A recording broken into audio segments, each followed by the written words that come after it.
Good morning. हमने previous class में coordination compound के बारे में बताया है। इसके अलावा एडिशन और molecular compound, their types, their difference with example के साथ बताया है।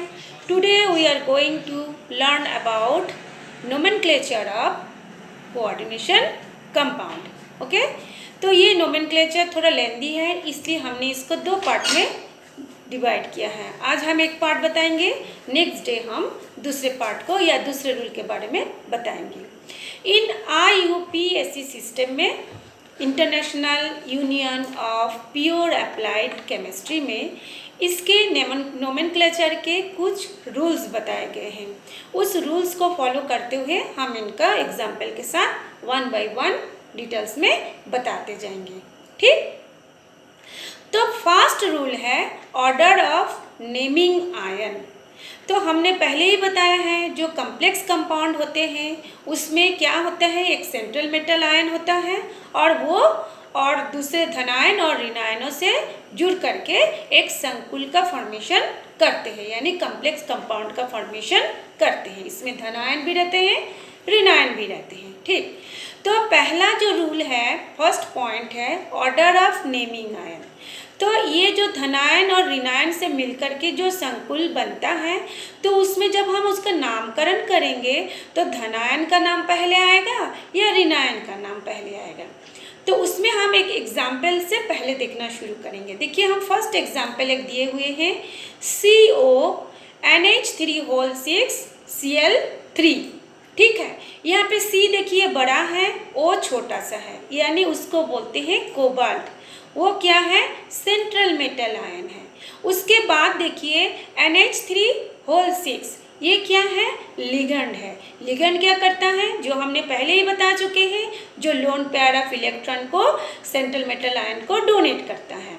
तो यहाँ पे कितने लिगेंड है, 6।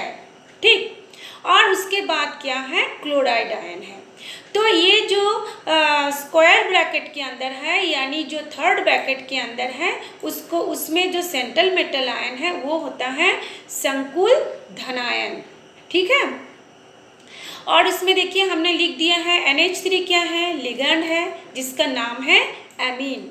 और दूसरे में देखिए K2PtCl6 जो है स्क्वायर ब्रैकेट में है, और K2 जो है स्क्वायर ब्रैकेट के लेफ्ट साइड में है, उसको हम बोलते हैं सरल धनायन। तो दोनों ही स्थिति में, दोनों ही एग्जाम्पल में हम जब नामकरण करेंगे तो धनायन का नाम पहले लिखेंगे। ठीक, और उसके बाद ऋणायन का नाम लिखेंगे। लेकिन एक चीज़ और है, जब वो कोष्टक में रहेगा यानी स्क्वायर ब्रैकेट में रहेगा, तब हम लोग पहले लिगेंड का नाम लिखेंगे, उसके बाद धनायन का नाम लिखेंगे। ठीक है, तो अब चलिए हम लोग आगे उसका नामकरण देखते हैं। तो CO मीन्स मैंने लिख दिए हैं, CO माने कोबाल्ट, और CO जब C और O दोनों सेम मतलब कैपिटल लेटर में रहेगा, C भी कैपिटल लेटर, O भी कैपिटल लेटर में रहेगा, तब उसका नाम होगा कार्बोनिल। और यहाँ पे Cl जो है लिगेंड है, उसका भी नाम है क्लोरो। ठीक, उसके आगे हम देखते हैं, उसके आगे हम उसका देखते हैं, तो बड़ा करना। उसके आगे देखिए, जो पहला वाला है उसका नाम है हेक्साएमीन कोबाल्ट थर्ड क्लोराइड। ठीक है, कोबाल्ट थर्ड आयन क्लोराइड। दूसरा का नाम है पोटेशियम हेक्सा क्लोरो प्लैटिनेट 4। ठीक, अब इसमें एक चीज नोट कीजिए आप लोग, नंबर ऑफ आयन को हमने किस में लिखा है, रोमन नंबर में शो करना है। जो नंबर ऑफ आयन होगा उसको हम लोग क्या करेंगे, रोमन नंबर, मतलब 3 है तो रोमन नंबर में 3 लिखना है, ना कि न्यूमेरिकल में 3 जैसे है वैसा नहीं, रोमन नंबर। ठीक, अब इसका नाम देखिए, अब इसमें आता है, एक में आया थर्ड, एक में आया 4। लेकिन ऐसा क्यों, इसको हमको रटना नहीं है, इसको भी हमको अपने एक रूल से निकाल के उसको हमको लिखना है। तो इसके लिए हमको ऑक्सीडेशन सेंट्रल मेटल आयन का ऑक्सीडेशन नंबर निकालना है। तो ऑक्सीडेशन नंबर निकालने के लिए हम पहले भी जानते हैं, पढ़ चुके हैं, अभी फिर से हम इसको एक बार रिपीट कर देते हैं। तो इसमें देखिए जो पहला वाला एग्जाम्पल है hexamine cobalt third chloride ion है, उसमें देखिए कोबाल्ट जो है सेंट्रल मेटल आयन है। इसको हमने 3 पार्ट में डिवाइड करेंगे, को प्लस अमीन प्लस क्लोराइड। को माने सेंट्रल मेटल, उसके नीचे हम X लिखेंगे। एमीन क्या होगा, वो उसका लिगेंड को अलग किए हैं। लिगेंड कितना है इसमें 6 लिगेंड है। और क्लोराइड कितना है, रिनाइन कितना है 3 है। तो हम लोग जानते हैं एमीन का जो आवेश होता है वो 0 होता है, क्लोराइड का जो आवेश होता है वो ऋणात्मक होता है यानी -1 होता है। ठीक है, अब हम लोग कोबाल्ट के नीचे X लिखे, एमीन में 6 एमीन है इसलिए इसको 6 से मल्टीप्लाई किए 0 को, और क्लोराइड जो है 3 है इसलिए 3 को हम लोग -1 से मल्टीप्लाई किए करके इक्वल टू हम लोग 0 लिखे हैं। ठीक, अब X का वैल्यू निकालेंगे तो -3 जो है इक्वल टू के राइट साइड में जाएगा तो वो +3 हो जाएगा। इसलिए पहले वाले एग्जाम्पल में हमने लिखा है हेक्सामीन कोबाल्ट थर्ड क्लोराइड। ठीक, दूसरे वाले में देखिए, दूसरे वाले में हम लोग क्या लिखे हैं, potassium hexachloroplatinate 4, potassium hexachloroplatinate 4। इसमें देखिए पोटेशियम पहले है यानी संकुल आयन के धनायन या संकुल के लेफ्ट साइड में है, इसलिए हम पहले ही बताए हैं कि धनायन को हम पहले लिखेंगे, तो इसलिए हम पहले लिखेंगे पोटेशियम। फिर हम लोग कोष्टक में जाएंगे, कोष्टक में जब जाएंगे तो पहले हम लोग लिगेंड का नाम लिखेंगे। लिगेंड इसमें क्या है, क्लोराइड है। कितनी क्लोराइड है, 6, यानी हम उसको लिखेंगे हेक्सा क्लोरो। तो अब इसमें क्लोराइड ना लिख के क्लोरो क्यों लिखे हैं, क्योंकि जो रिनाइन होता है उसमें, उसके बारे में हमने अभी और बताएंगे आपको, तो उसको हम लोग ओ जोड़ते हैं, आइड के बदले में क्या जुड़ते हैं, ओ जुड़ते हैं। ठीक है ना, तो हेक्सा क्लोरो क्योंकि इसके साथ रिनाइन जुड़ा हुआ है इसलिए हम प्लैटिनम ना लिख के क्या लिखेंगे, प्लैटिनेट। और उसका भी हम लोग फिर देखिए ऑक्सीडेशन नंबर निकाले हैं, जैसे हम पहले बताया वैसे ही निकाले हैं। तो इसका ऑक्सीडेशन नंबर कितना होगा, +4, इसलिए पोटेशियम हेक्सा क्लोरो प्लैटिनेट 4 हुआ। ठीक है, इसको आप लोग समझ गए होंगे। ठीक, अब जो दूसरा पॉइंट, ये हमारा फर्स्ट पॉइंट हो गया कि ऑर्डर ऑफ नेमिंग आयन। समझ गए होंगे, आशा करती हूँ। नहीं समझ में आया होगा तो कमेंट्स में आप पूछ सकते हैं, और बार बार इस वीडियो को देखते रहिए तभी आपको क्लियर समझ में आएगा। नेक्स्ट जो पॉइंट है, दूसरा पॉइंट है संकुल धनायन संकुल ऋणायन। आगे कर इसको थोड़ा सा, 1 मिनट थोड़ा सा वीडियो को मैं आगे कर लेती हूँ। उसको आगे, हाँ, संकुल धनायन और संकुल ऋणायन या उदासीन।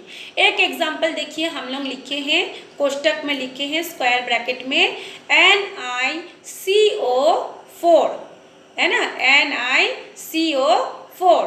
तो इसमें क्या है, C बड़ा है मेरे एक ही साथ, O छोटा है, तो इसमें क्या हो जाएगा, टेट्रा कार्बोनिल निकल, टेट्रा कार्बोनिल निकल।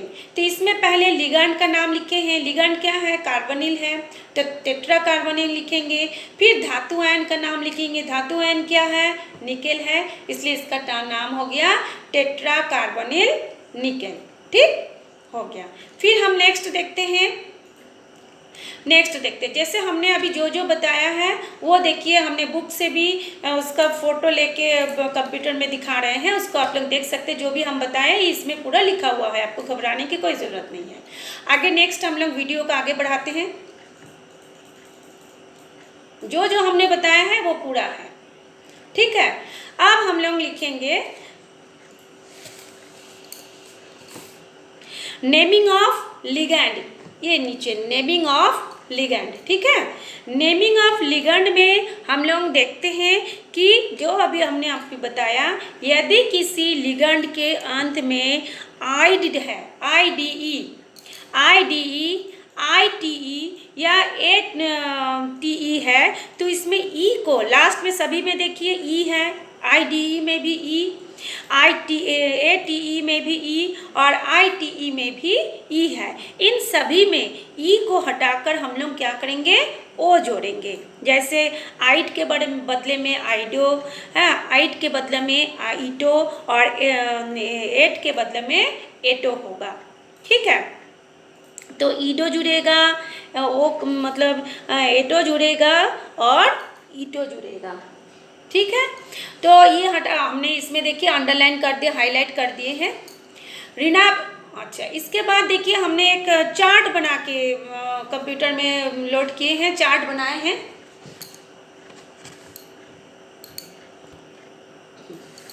तो देखिए हमने एक सारणी दिखाया हुआ है, अब उस सारणी को देखिए, बहुत से एग्जाम्पल के साथ हमने इसको दिखाया है। क्लोराइड को हम जो संकेत होता है Cl आयन माइनस आयन होता है, उसको हम लिखेंगे क्लोराइडो या क्लोरिडो। ब्रोमाइड को ब्रोमीडो, साइनाइड को साइनाइडो या साइनो भी बोल सकते हैं, साइनाइडो भी बोल सकते हैं। ऑक्साइड को ऑक्सीडो, ऐसे करके हाइड्रोक्साइड को हाइड्रोक्सीडो, एमाइड को एमीडो, ऐसे बहुत से हैं। आप लोग इसका नाम रट लीजिएगा, याद कर लीजिएगा। ठीक, अब हम लोग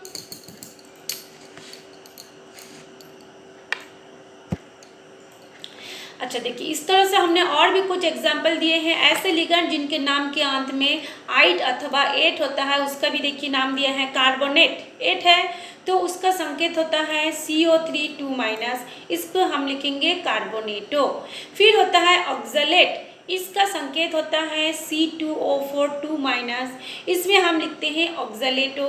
सल्फेट को हम लिखेंगे सल्फेटो। इस तरह से नाइट्रेट को नाइट्रेटो, ऐसे करके आपको पूरा याद करना है। ठीक, अब हम लोग नेक्स्ट जो रूल है या नोमेनक्लेचर का जो नेक्स्ट पॉइंट है उसके बारे में जाते हैं।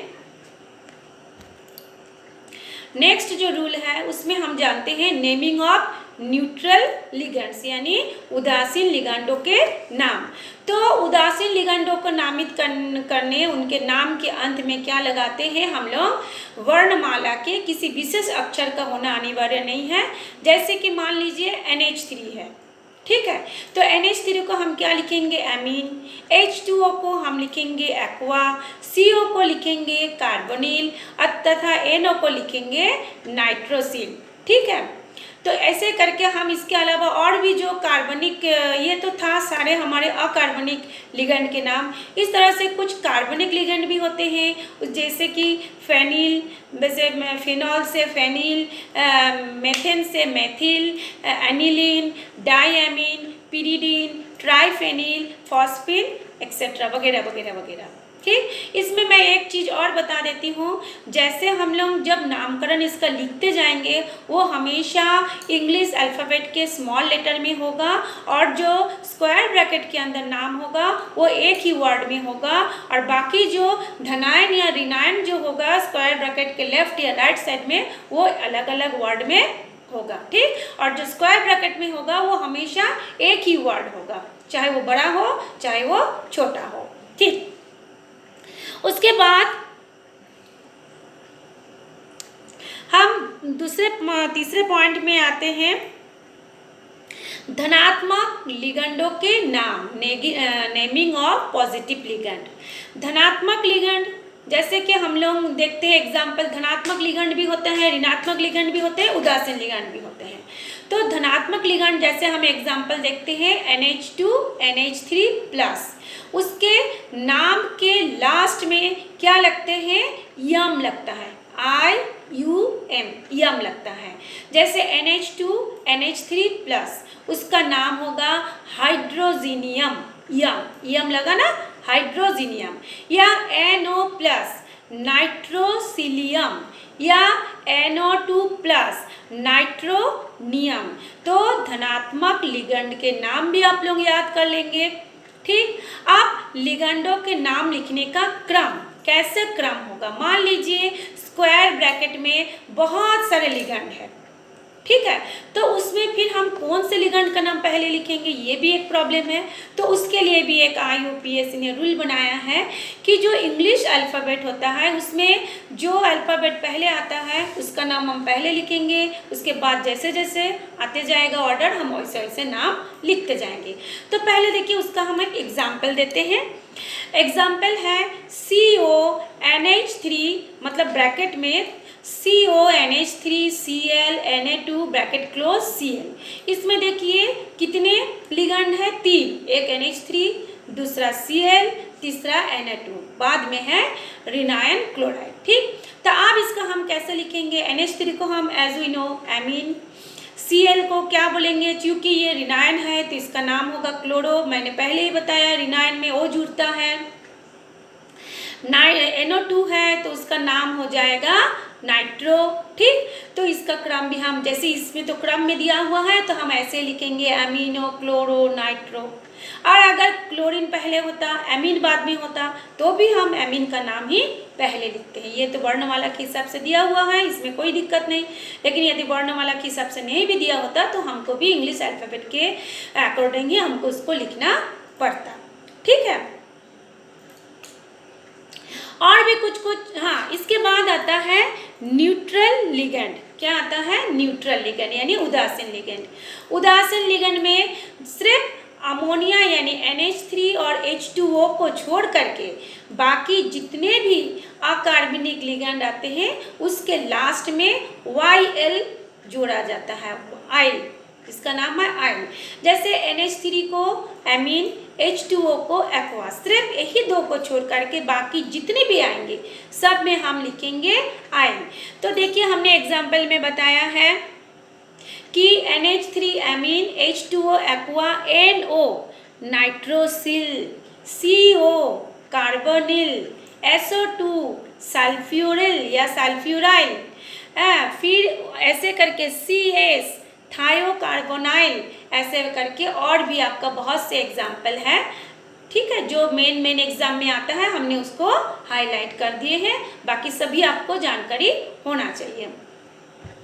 ठीक, नेक्स्ट अब आता है इंडिकेशन ऑफ मतलब लिगेंड, लिगेंडों की संख्या का विवरण होगा, है ना।